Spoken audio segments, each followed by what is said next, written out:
Essuie tes larmes. Il y a un temps où on pleure. Mais on pleure parce que nous voyons peut-être des choses contraires. N'est-ce pas? Mais je dis à quelqu'un, la promesse de Dieu ne meurt pas. Chaque jour que Dieu nous donne est une opportunité. Une opportunité pour devenir la personne que nous devrons être. Une opportunité même pour voir Dieu intervenir. Les temps difficiles arrêtent ceux qui sont faibles. Mais les temps difficiles donnent de la motivation, donnent de la force, donnent de l'énergie, de la puissance à tous ceux qui veulent réussir. Matthieu 13. Commençons à partir du verset 34. Je veux dire à quelqu'un, en cette année 2024, quitte la foule, quitte la masse et sois avec la minorité qui veut être dans l'intimité de Dieu. La masse ne comprend pas grande chose, mais ceux qui sont dans l'intimité, ils ont la révélation de ce que Dieu dit. Pourquoi aujourd'hui les hommes ne comprennent pas grande chose de la parole de Dieu? Parce qu'ils sont de la foule. Mais toi, Dieu veut révéler les choses qu'il donne même en parabole.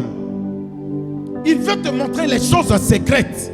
Parce qu'en réalité, la révélation que Dieu te donnera, c'est cette révélation-là qui te donnera de courir sans t'arrêter. Pourquoi plusieurs courent dans la vie et à un moment donné, ils s'arrêtent? Parce qu'en réalité, ils ont commencé à courir sans savoir la révélation. Est-ce que je parle? Je vous donne un exemple. Moi aujourd'hui, je refuse de m'arrêter dans ma marche avec le Seigneur parce que j'ai eu la révélation de qui est Jésus. C'est pourquoi dans cette marche, je peux avoir des gens qui sont autour de moi, mais à un moment donné qui s'arrêtent, à un moment donné abandonnent.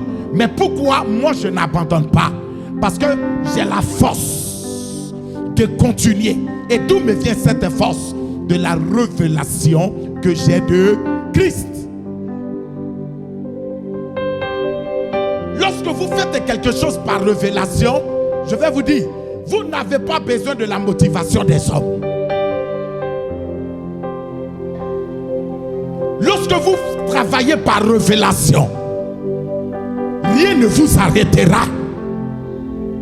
C'est pourquoi Paul, écoutez, Paul a eu la révélation de qui était Jésus. Et à un moment donné, Paul dit, là où je suis arrivé, plus rien ne pourra me séparer de l'amour de Dieu. Il dit quoi? La faim? Non. La soif? Non. Quoi? Dites-moi. La maladie? Oh, dis quelque chose. Les tribulations? La nudité? Parlons de la nudité ici, il te reste un seul habit. Mais cela ne t'empêche pas de venir adorer Dieu. C'est quoi le manque?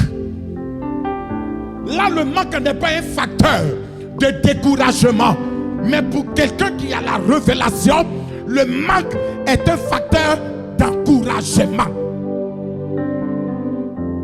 Je te dis ce matin, ce qui décourage l'autre permet que ça te stimule. Beaucoup n'arrivent pas loin parce qu'ils ne savent pas pourquoi ils sont là. Ils ne savent pas pourquoi ils sont à l'église. Ils ne savent pas pourquoi ils adorent Dieu. Ils ne savent pas pourquoi ils sont auprès de quelqu'un, d'un serviteur de Dieu. Ils ne savent pas pourquoi ils sont dans un département. Quand tu as la révélation de ces choses, pendant que tout le monde abandonne, toi tu continues. Pendant que les autres murmurent, toi tu continues. Pendant que d'autres relâchent, toi tu continues. Parce que tu es motivé, tu es stimulé, tu es galvanisé, tu es challengé par la révélation que tu as. 1, 2, 3, tu vas abandonner la marche chrétienne. Tu n'as pas de révélation. Donc Jésus prend le soin de leur donner l'explication.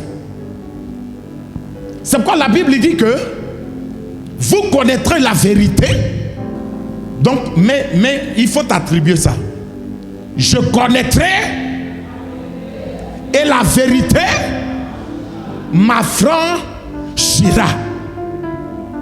Connaître la vérité, savoir la révélation de ce que Dieu dit.